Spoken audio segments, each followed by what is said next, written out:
Hello बच्चों, तो कैसे हैं आप सब। आई होप आप सब अच्छे होंगे और आपकी बोर्ड एग्जाम की तैयारी भी बेहतर तरीके से चल रही होगी। ठीक है, तो जैसा कि हम बात कर ले आज के इस वीडियो में हम बहुत ही ज़्यादा इंपॉर्टेंट टॉपिक के बारे में बात करने वाले हैं। तो देख सकते हैं आप, आज का हमारा जो टॉपिक है वो है संस्कृत खंड। ठीक है, संस्कृत खंड के सारे इंपॉर्टेंट टॉपिक आज के इस वीडियो में क्लियर करेंगे। तो सबसे पहले जिन बच्चों को ये नहीं पता कि संस्कृत में जो इंपॉर्टेंट जो चैप्टर है वो कौन कौन से हैं, तो गद्यांश पे आपका महामना मालवीय है और दूसरा है जातक कथा। इनके गद्यांश आप अच्छी तरह से तैयार कर लेना। संस्कृत खंड टोटल 7 नंबर का आता है, 2 नंबर का संदर्भ आता है, 5 नंबर आपके अनुवाद के मिलते हैं, 7 नंबर आपको गद्यांश में और 7 ही नंबर आपको पद्यांश में मिलते हैं।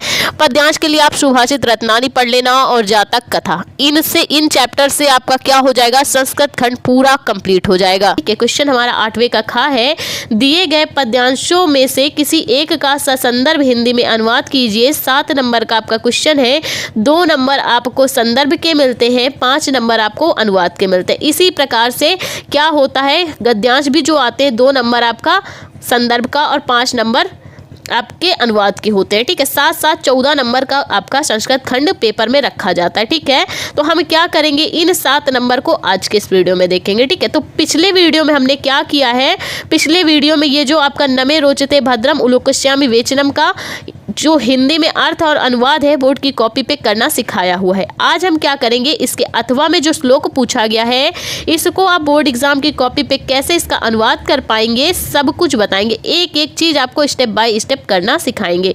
तो श्लोक पढ़िए, परोक्षे कार्यहंतारम प्रत्यक्षे प्रियवादिनम, परोक्षे कार्यहंतारम प्रत्यक्षे प्रियवादिनम व्रजहते दृशा मित्र विषकुंभ पयो मुखम। ये मुजम नहीं है, यहाँ पे मुखम है। ठीक है, व्रजहते दृशा मित्र विषकुंभ पयो मुखम, परोक्षे कार्यहंतारम प्रत्यक्षे प्रियवादिनम व्रजहते दशा मित्र विषकुंभ पयो मुखम। ठीक है, तो ये आपका श्लोक है।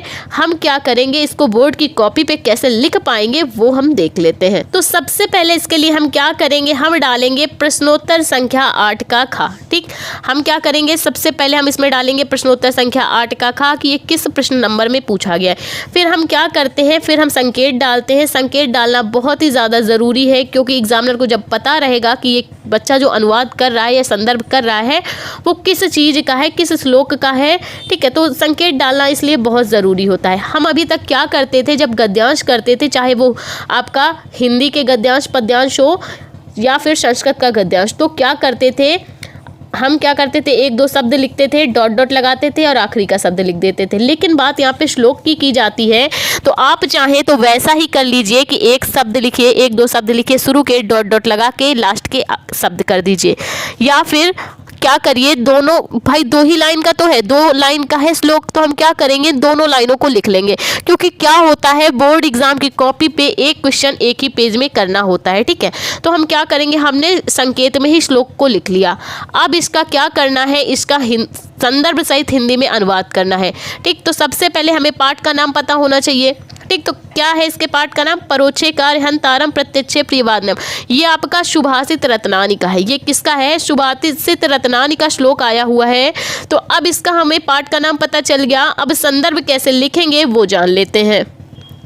तो देख सकते हैं आप, यहाँ पे हम हेडिंग डालेंगे नीचे संदर्भ। ठीक, अब पाठ का नाम हमें पता है, लिखेंगे कैसे। गद्यांश की बात अभी जब हम कर रहे थे तो हमने बताया था आपको, अगर गद्यांश आता है तो आप लिखेंगे प्रस्तुत संस्कृत गद्य खंड। ठीक, अब यहाँ पे श्लोक है, आप चाहें तो पद्यांश करके भी लिख सकते हैं। तो प्रस्तुत पद्यांश करिए या फिर प्रस्तुत श्लोक हमारी पाठ्य पुस्तक संस्कृत दिग्दर्शिका के सुभाषित रत्नानी नामक पाठ से लिया गया है। ये जो हमारे सामने श्लोक प्रस्तुत है वो हमारी पाठ्य पुस्तक संस्कृत दिग्दर्शिका के सुभाषित रत्नानी नामक पाठ से लिया गया है। तो ये बात हो गई संदर्भ की। इस तरह से अगर आप संदर्भ करते हैं तो 2 नंबर आप संदर्भ के आसानी से आपको मिल जाएंगे। ठीक है, तो चलिए इसका अनुवाद हमें कैसे करना है वो जान लेते हैं। पहले हम क्या करेंगे, पहले आप अर्थ जान लीजिए, क्योंकि अगर आपको अर्थ समझ में आ गया तो बोर्ड की कॉपी पे आपको लिखना बहुत ही ज़्यादा आसान हो जाएगा। ठीक है, तो बोला क्या जा रहा है, परोक्षे कार्यहंतारम प्रत्यक्षे प्रियवादिनम। ठीक है,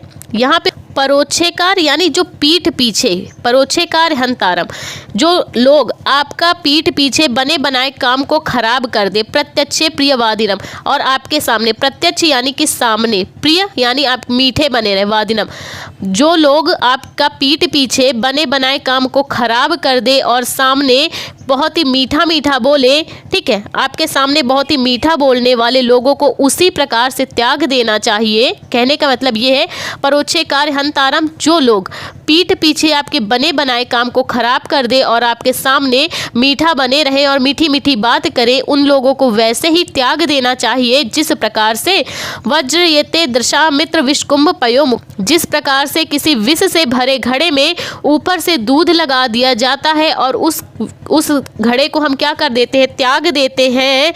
तो उसी प्रकार हमें पीठ पीछे काम को खराब करने वाले और सामने मीठा बोलने वाले मित्र को तुरंत ही त्याग देना चाहिए। अब इस श्लोक का आप हिंदी में अनुवाद कॉपी पे कैसे करेंगे वो हम जान लेते हैं। अब अनुवाद की बात करें तो अनुवाद कैसे करना है इस श्लोक में। ये जो हमारे सामने श्लोक प्रस्तुत है इसमें मित्रों के बारे में बताया गया है। इस श्लोक में मित्रों के बारे में बताया गया है कि पीठ पीछे आपके बने बनाए काम को खराब करने वाले और सामने मीठा बोलने वाले मित्र को वैसे ही त्याग देना चाहिए जैसे कि किसी घड़े के अंदर विष भरा हो और ऊपर के हिस्से में दूध लगा दिया जाए। उस घड़े को हम क्या करते हैं, तुरंत ही त्याग देते हैं। तो हमें ऐसे मित्र को भी तुरंत ही त्याग देना चाहिए। इस श्लोक में बताया गया है कि यदि आप ऐसे मित्रों के बारे में बताया गया है कि जो लोग आपकी पीठ पीछे बने बनाए काम को खराब कर दे और सामने मीठा बोलने वाले मित्र को वैसे ही त्याग देना चाहिए जैसे कि किसी घड़े के अंदर विष भरा हो और ऊपर के हिस्से में केवल दूध लगा दिया जाए, तो उस घड़े को हम त्याग देते हैं। तो हमें ऐसे मित्र को भी तुरंत ही त्याग देना चाहिए। ठीक है, तो ये क्या हो गया, ये श्लोक हो गया। श्लोक का हमने संदर्भ सीखा और हिंदी में अनुवाद सीखा। आई होप आपको श्लोक का हिंदी में अनुवाद करना अच्छे से समझ में आया हो तो प्लीज़ वीडियो को लाइक, हमारे चैनल को सब्सक्राइब करें। Thank you for watching this video.